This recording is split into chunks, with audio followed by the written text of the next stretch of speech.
其实7月初的那个网友传闻几乎都是子虚乌有。对，他很开心，真的很为他开心。那消息出来，他有跟你就是分享喜悦吗？其实新闻出来之前，他就已经跟我说了。我建议嘛，我觉得就好好享受吧，好好享受生活，享受有一个自己很爱的人待在你的生活。因为你会不会刚好学妹啊？你学妹今天刚好就生宝宝，对，自己感觉怎么样？恭喜恭喜，就是很开心。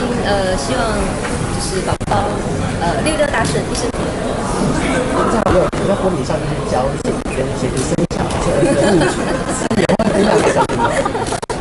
我当时说的好像是早点睡觉。我觉得早点睡觉、早睡早起对每个人的健康都是非常好的，推荐给就是在行动的每位。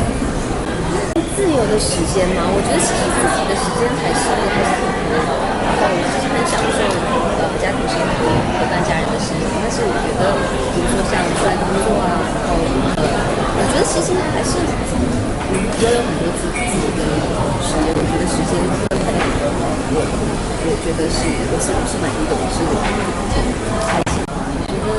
我觉得就是适时的，不知道，我觉得看心情啊，就是刚好有那个气氛或者有心情可以放下，然后那个放自己的就是像我刚刚自己好好的过。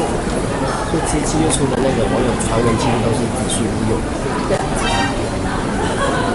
那老公上没有什么过上礼拜生日，就是一起去唱了歌，2个人吗？没有小孩，还有几个朋友，对，没有小孩了。谢谢。